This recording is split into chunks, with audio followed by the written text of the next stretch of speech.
Hello students, welcome to Sri Vijay Edu Academy. Today I am going to start new topic. The topic name is cash book. So cash book also very important book in the accounting. So cash book is one of the subsidiary books. So you can remember I explained eight types of subsidiary books. In the subsidiary books, so cash book also there. So cash book also one of the subsidiary books. Here in this cash book, you have to follow some rules. So in the cash book will be divided into two parts. Debit part is known as cash receipts and credit part is known as cash payments. That means whatever the cash we are receiving, we are going to record on the debit side. Whatever we are paying, we are writing on the credit side. So this is the simple process. To know the balance, what we are going to do, we add total receipts, then we add total credits. Total receipts minus total credits equals to cash balance. So in this way, we are going to find out the cash balance. Okay, so in this cash book, you have to record only cash transactions. You should not record. Okay, and when you are receiving check treated as cash, so that that received check transaction you can write in the cash book. When you are paying by check, so paid check treated as bank, so you should not record paid by check transactions in this cash book. This cash book you are going to record in two ways. One is as per the journal entries. Second one is if the cash is coming right on the debit side, if cash is going right on the credit side as per the real account rule. So which is convenient, you can apply those techniques. But better always, fundamental is very strong. Fundamental is it remains in our memory long time, so that go with journal entries. You can't do any mistakes. There are 5 types of cash books are there. The first one, simple cash book. The second one, 2 columns cash book. 2 columns means cash and discount columns will be there. The third one is 3 column cash book. 3 columns means here cash, bank and discount columns will be there. And fourth one is bank and discount columns, and fifth one is petty cash book. Now you are going to learn cash book. It is known as single column. Also we can say simple cash book. Okay, so let me explain one problem, then after understanding you can do more and more problems. Okay, now I am going to dictate one problem. The same problem will be shown on the screen, so you can note down the problem and you can follow my explanation. Okay, so let us start cash book. Prepare cash book from the following particulars. 2010 January 1st, cash balance 75,000. January 3rd, cash purchases 5,000. January 3rd, cash sales 7,000. January 5th, bought furniture for cash 12,000. January 7th, deposited cash into bank 10,000. January 10th, sale of old furniture 7,000. January 12th, purchased goods from Pawan 25,000.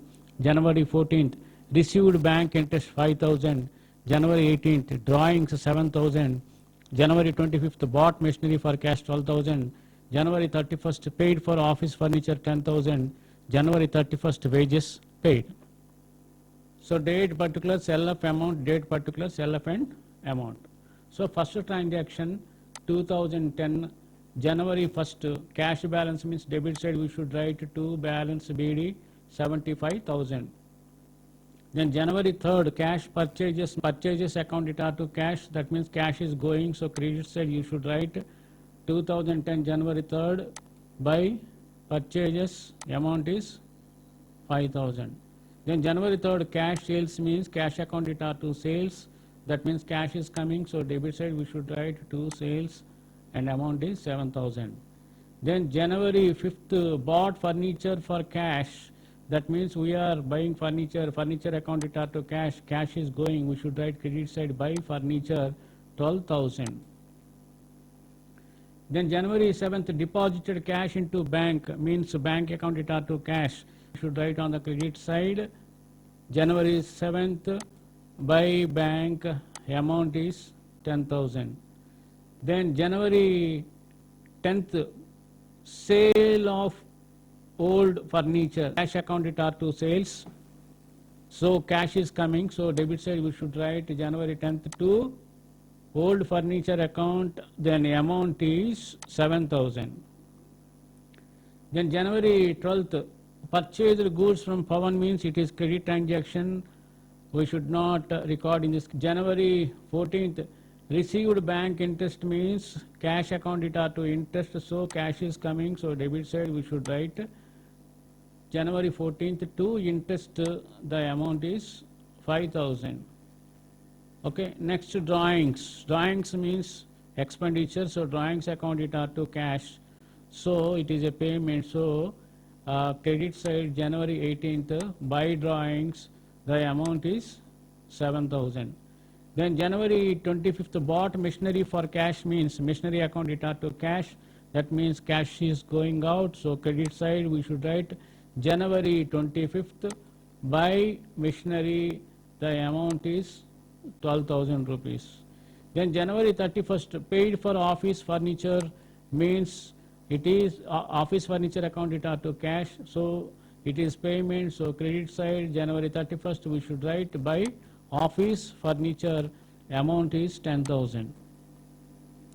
Then last one, January 31st, wages paid means wages account it are to cash, that means this is the payment, so January 31st by wages, the amount is 7,000.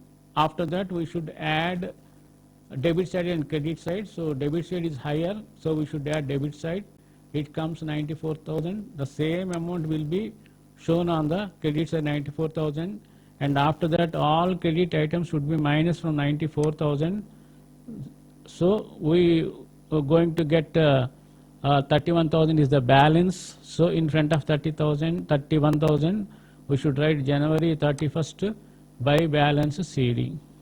Okay, the same balance CD will be forward to the next month opposite side, that means debit side, that is February 1st to balance BD, the amount is 31,000. So in this way you can prepare cash book and practice more and more questions. Okay, thank you.